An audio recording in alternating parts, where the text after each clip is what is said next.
Harry Potter bientôt en série, un prank sur YouTube qui tourne mal. Bob Lee, le créateur de Cash App, poignardé à mort. Joe Biden alerte sur les dangers potentiels de l'intelligence artificielle. Une console portable PlayStation dans les tuyaux. Europol démantèle une importante plateforme de hackers vendant des comptes volés. L'être humain bientôt immortel. And good morning, bonjour à tous, je suis Sean Red, c'est la tech dans le cul et ensemble on va faire le tour de toute l'actualité. Pensez à vous abonner et cliquez sur la petite cloche de notification pour ne rien louper et c'est parti. Les fans d'Harry Potter peuvent-ils s'attendre à un retour de la saga emblématique en format série télévisée? Il semblerait que les rumeurs vont de bon train, en tout cas selon le journal Bloomberg. Warner Bros Discovery serait sur le point de signer un contrat pour adapter la série de livres en une série télévisée qui sera diffusée sur leur nouvelle formule d'abonnement regroupant HBO Max et la plateforme Discovery+. Bloomberg suggère que cette nouvelle adaptation de Harry Potter compterait 7 saisons correspondant chacune aux 7 tomes de la saga. Ce format permettrait aux scénaristes d'explorer un peu plus en profondeur les scènes et les détails qui n'ont pas été inclus dans les films. L'objectif serait de concurrencer d'autres franchises de grande envergure telles que les Anneaux du Pouvoir avec le Seigneur des Anneaux. Il est à noter qu'un autre projet concernant Harry Potter était en préparation il y a un mois, basé sur le jeu Hogwarts Legacy. Or, on ignore si ce nouveau projet sera annulé pour laisser place à cette nouvelle série ou s'il verra quand même le jour. Est-ce le signe d'une escalade de la violence liée à ce type de vidéo? Rémi Gaillard, un créateur français célèbre, prouve que les vidéos de prank peuvent cartonner sur YouTube, mais la situation peut parfois déraper, comme ce fut le cas pour le youtubeur américain Tanner Cook. Le 2 avril dernier, Tanner Cook, membre des Classified Goons, enregistrait une vidéo prank au centre commercial Dulles Town Center à Sterling en Virginie lorsque le prank a mal tourné. Au cours de sa blague, Cook est tombé sur Alain W. Coley, 31 ans, qui sans dire un mot a sorti son arme et lui a tiré dessus. Coley a été arrêté et inculpé pour coups et blessures graves, l'utilisation d'une arme à feu pour commettre un crime et décharger une arme à feu à l'intérieur d'un bâtiment. Cook a subi une intervention chirurgicale, mais ses jours ne sont pas en danger. Les Classified Goons publient des vidéos de prank sur YouTube depuis mai 2022, accumulant des millions de vues sur YouTube et TikTok. Cependant, ce type d'humour n'est pas au goût de tout le monde et certaines personnes peuvent réagir de manière excessive et violente face à ce genre de blagues. Tragique nouvelle dans le monde de la tech, Bob Lee, directeur de produits chez Mobilecoin et ancien de chez Google et Square, a été poignardé à mort à San Francisco. La police a été alertée à 2h30 du matin, mais le créateur de Cash App est décédé des suites de ses blessures à l'hôpital. Aucune arrestation n'a été effectuée pour l'heure et les détails de l'enquête sont encore limités. Surnommé Crazy Bob, Lee avait également travaillé chez Google sur la bibliothèque principale d'Android avant de rejoindre Square, aujourd'hui appelé Block, où il avait développé leur application Android. Et il est devenu le directeur technique de l'entreprise. Investisseur actif dans les startups, Lee avait soutenu des entreprises telles que SpaceX, Clubhouse, Tile, Figma et bien d'autres. De nombreuses personnalités du secteur ont exprimé leur chagrin et leur incrédulité sur les réseaux sociaux suite à la nouvelle de sa mort. Jack Dorsey, le PDG de chez Block et également créateur de Twitter, a déclaré « C'est réel, je reçois des appels, c'est déchirant, Bob a été essentiel pour Square et Cash App ». La mort soudaine de Lee laisse la communauté technologique en deuil et rend hommage à une personne passionnée et acteur majeur du secteur. Le président américain Joe Biden a souligné les dangers potentiels de l'intelligence artificielle lors d'une réunion avec des conseillers.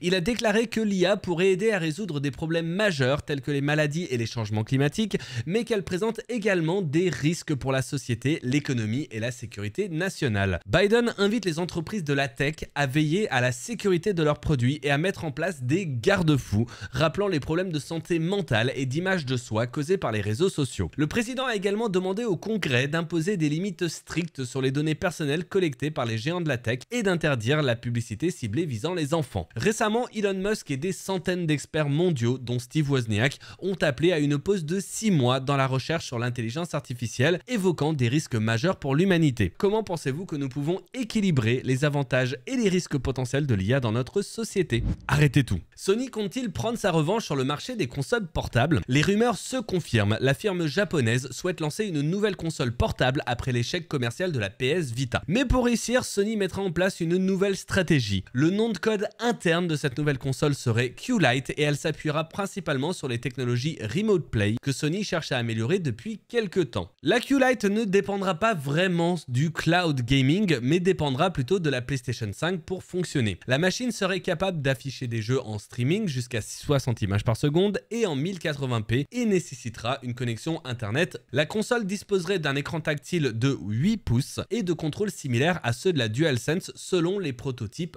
précoces. Ne vous attendez pas à voir la Q-Lite sur les étagères tout de suite car la console est encore en phase de test qualité. Sa commercialisation pourrait être lancée entre la sortie de la PS Slim fin 2023 et celle de la PS5 Pro fin 2024. La question demeure savoir si cette console portable innovante connaîtra un sort similaire à celui de la Logitech G Cloud et rejoindra la PS VR 2 parmi les projets hardware de Sony qui n'ont pas eu le succès escompté. Gardons un œil sur les annonces officielles de Sony qui pourraient présenter cette console lors d'un événement PlayStation Showcase en juin prochain. Europol frappe fort dans la lutte contre la cybercriminalité en démantelant Genesis Market, une importante plateforme de hackers vendant des comptes volés. Avec la fermeture de cette plateforme et 119 arrestations, le monde de la cybercriminalité est ébranlé.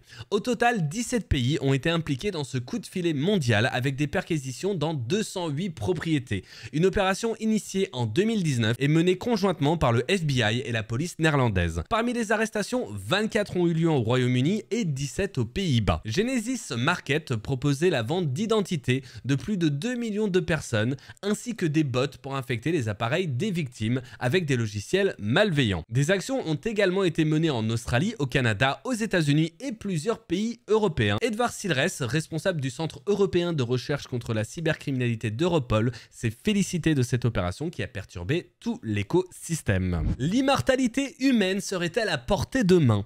Le futurologue respecté Ray Kurzweil pense que c'est possible grâce à la nanorobotique. Selon lui, 2029 sera une année charnière pour l'émergence des premières IA conscientes et l'humanité pourrait devenir immortelle d'ici 2030. Les avancées technologiques en médecine et nanorobotique pourraient permettre aux humains de soigner toutes les maladies, renverser les effets d'âge et même devenir immortels. Ray Kurzweil imagine que des nanorobots pourraient réparer en permanence notre ADN et permettre de survivre ainsi indéfiniment. Cependant, l'immortalité soulève des questions fondamentales sur la nature même de l'être humain et de l'organisation de la santé. Bonne nouvelle ou quelque chose à craindre? Est-ce que vous pouvez imaginer justement un monde où l'on serait immortel? N'hésitez pas à me dire ce que vous en pensez dans les commentaires.